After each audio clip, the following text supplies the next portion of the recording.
Amis auditeurs, bonjour. L'équipe de Lumière sur le chemin vous retrouve avec joie dans la perspective de Noël. À la fin de l'émission, nous vous indiquerons un choix de publication disponible sur notre site internet www.mediachrist.net.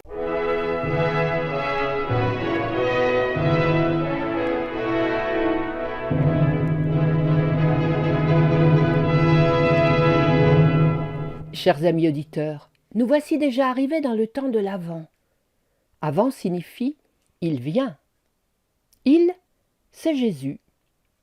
Noël pointera le bout de son nez dans 4 semaines. Les grands magasins et les marchés de Noël vont nous faire entendre des chants dégoulinants de mièvrerie en l'honneur du petit Papa Noël.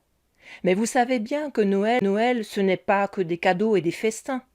On peut, bien sûr, montrer notre bonheur en gâtant ce qu'on aime ce jour-là. Mais Noël, c'est pour les chrétiens l'arrivée du Sauveur promis depuis toujours. Dans l'Ancien Testament, Dieu avait tenu à révéler à ses prophètes ses projets d'avenir pour le peuple des croyants. Il leur annonçait quelques aspects des événements futurs pour les encourager à persévérer, comme nous-mêmes, nous attendons l'arrivée de Noël en cette période hivernale. Parfois, ces prophéties sont surprenantes. Dans un recueil de sermons du pasteur Frédéric Boilly, qui sera bientôt publié, nous avons trouvé la promesse faite par Dieu au prophète Michée à la fin du chapitre 3 et au début du chapitre 4. Vous allez voir, c'est une autre façon d'annoncer Noël, c'est passionnant. Dieu a confié à son prophète une longue vue qui lui permet de découvrir l'avenir lointain, très loin dans le temps. Au départ, sa vision est plutôt effrayante. C'est pourquoi, à cause de vous, Sion sera labouré comme un champ. Jérusalem deviendra un tas de pierres et la montagne du temple un sommet couvert de forêts. Que vient faire Sion dans une évocation de Noël ? Eh bien justement, nous y sommes. Sion était le haut lieu de la proclamation du salut de Dieu, la montagne sainte à Jérusalem pour les croyants d'Israël. Une toute petite montagne en fait, une colline de 760 mètres d'altitude. Pas très élevée donc, mais quand même très importante. Il y avait là-haut le temple de l'Éternel et le palais du roi. Sa renommée venait surtout du temple, la maison de l'Éternel. Dieu y était présent par sa grâce. Les prêtres y sacrifiaient les animaux pour préfigurer le sacrifice du Christ. Alors, quand Michée annonça la destruction de Sion et qu'il vit se profiler à l'horizon le terrible châtiment de la colère divine, le peuple aurait dû être attentif. La catastrophe ne se produira qu'1 siècle plus tard, en l'an 586, quand les armées babyloniennes investirent Jérusalem et transformèrent Sion en champ de ruines. Sion sera labouré comme un champ. Jérusalem deviendra un tas de pierres et la montagne du temple un sommet couvert de forêts. Cette description montre bien l'étendue de la désolation qui régna sur cet endroit si glorieux. La ruine fut totale. Plus de temples, plus de palais, plus d'habitations, plus d'habitants. L'espace rasé est désormais une friche désertique. Et surtout Dieu lui-même a quitté les lieux. Pour Sion, c'est la déchéance, l'humiliation et la honte. Pourquoi un tel revers de fortune ?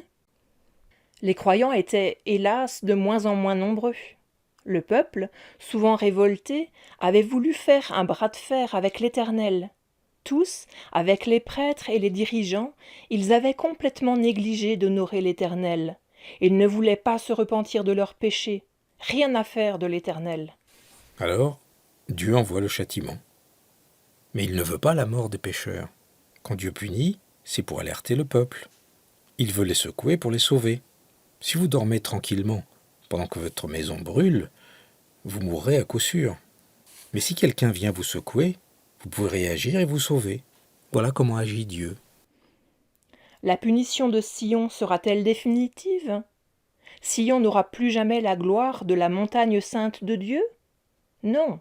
Immédiatement après l'annonce de ses malheurs, et sans transition, le prophète annonce « Il arrivera, dans l'avenir, que la montagne de la maison de l'Éternel sera fondée au sommet des montagnes.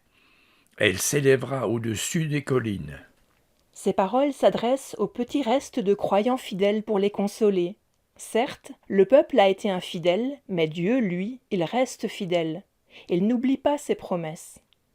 Le prophète utilise une image très vivante pour annoncer la restauration de la gloire de Sion.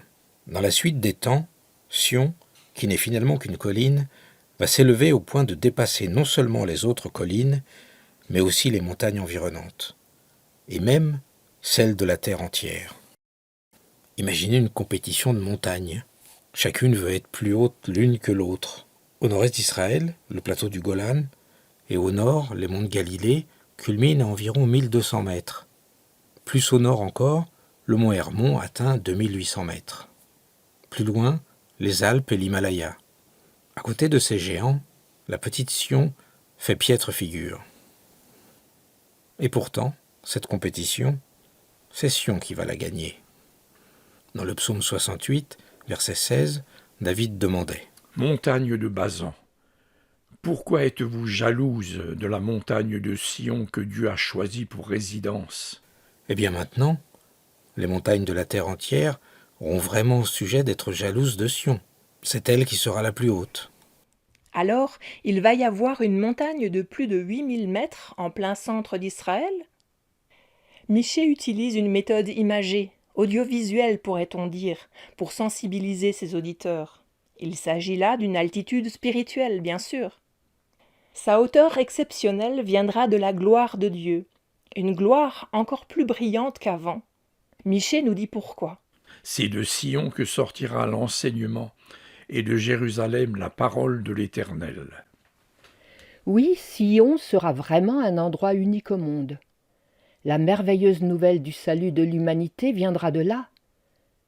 Ce salut avait déjà été proclamé à Sion, mais sous forme de promesse.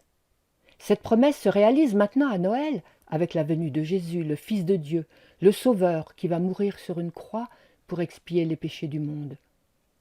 Cette prophétie est vraiment une annonce de Noël. Pendant son passage sur la terre, Jésus va proclamer avec force l'évangile du salut. Le message du pardon, de la résurrection et de la vie, on ne l'entendra pas seulement à Sion et à Jérusalem, mais dans tout Israël. Il sera relayé par les apôtres du Christ. Après la Pentecôte, pour obéir aux ordres du Seigneur, ils quitteront Jérusalem pour proclamer l'Évangile dans toute la Judée, dans la Samarie et jusqu'aux extrémités de la terre. Ce message d'espérance, vous l'entendez aujourd'hui. Il sera annoncé jusqu'au dernier jour. La notoriété mondiale de la colline de Sion vient justement de la parole. C'est la parole qui élève maintenant Sion, si haut qu'on peut la voir de tous les points de la terre. Chers amis auditeurs, savez-vous que nous aussi nous voyons la montagne sainte, celle où se dresse la croix et d'où jaillit la source vivifiante de l'Évangile? Oui, même si nous habitons très loin d'Israël, nous pouvons l'admirer. Comment? Je n'ai pas la longue vue de Michée? Grâce à la parole de l'Éternel, sortie de Sion sous forme écrite. 4 évangiles relatent en détail la vie, l'œuvre, la mort et la résurrection du Seigneur. Et les épîtres des apôtres exposent avec précision le mystère du Christ, la bonne nouvelle du salut gratuit par la foi en Jésus. Le salut vient de Sion.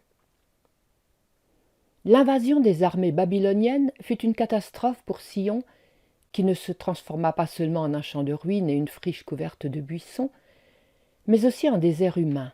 Elle avait été vidée de ses habitants. Ceux qui n'avaient pas été massacrés furent déportés. C'était devenu le royaume des animaux sauvages. Et voici que Michée annonce que Sion va de nouveau s'animer, car Dans la suite des temps, des peuples y afflueront, des nations s'y rendront en foule, et diront « Venez et montons à la montagne de l'Éternel, à la maison du Dieu de Jacob. » Quelle métamorphose pour cette montagne! Non seulement elle s'élèvera très haut, mais elle attirera aussi d'énormes foules. Avant la destruction de la ville et du temple, ce lieu saint attirait déjà des pèlerins. Ils venaient de partout en Israël, notamment à l'occasion de grandes fêtes juives comme la Pâque et la Pentecôte. Dans les temps futurs annoncés par Michée, ce ne sera pas seulement un petit reste de croyants juifs qui montera à Sion. Ce sera des foules entières. Elles y afflueront de tous les points du globe. Des gens par milliers et même par millions, de toute race, de toute couleur, de toute culture. Ils s'encourageront les uns et les autres en disant : Venez et montons à la montagne de l'Éternel, à la maison du Dieu de Jacob. Allons tous à la montagne de l'Éternel. C'est ce que nous faisons à cette période de l'Avent pour préparer nos cœurs à la venue du Seigneur. Notre prochaine émission vous montrera qu'il y aura foule sur cette montagne.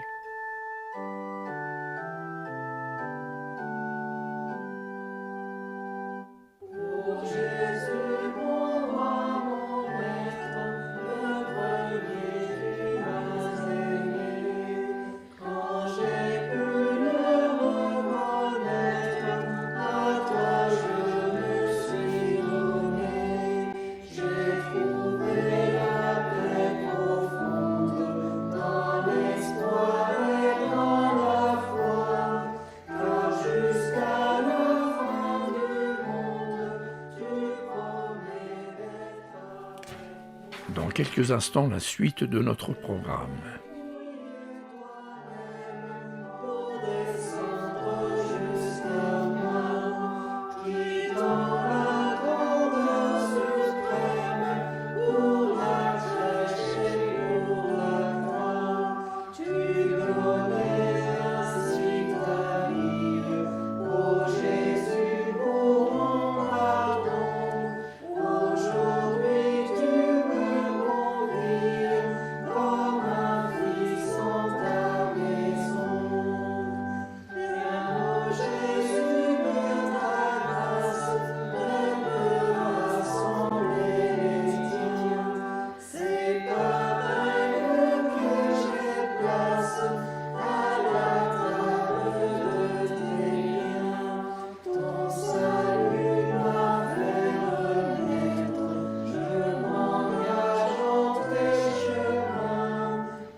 Prions. Seigneur notre Dieu, nous allons passer les semaines qui viennent à décorer nos maisons pour fêter Noël. Rappelle-nous que la joie de Noël, c'est d'abord l'arrivée de Jésus sur terre. Grâce à son sacrifice, nous pouvons regarder l'avenir avec confiance. Nous sommes devenus tes enfants. Tu nous aimes. Tu veux nous garder fidèles pour la vie éternelle. Aide-nous à gravir la montagne de Sion. Amen.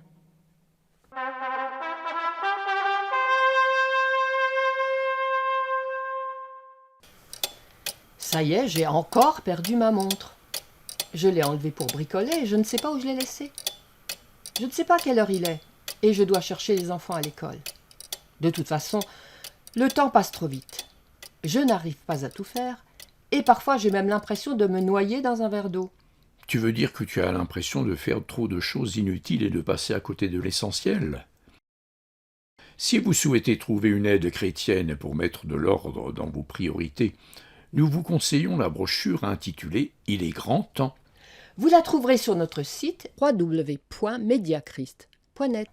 Voici donc la sélection du jour, la brochure « Il est grand temps », notre magazine Amitié luthérienne et notre cours biblique par correspondance vous sont offerts. Adressez-vous à notre site internet www.mediachrist.net ou retrouvez-nous sur YouTube. Vous y trouverez tous ces renseignements, un catalogue de nos publications et bien d'autres informations. À bientôt!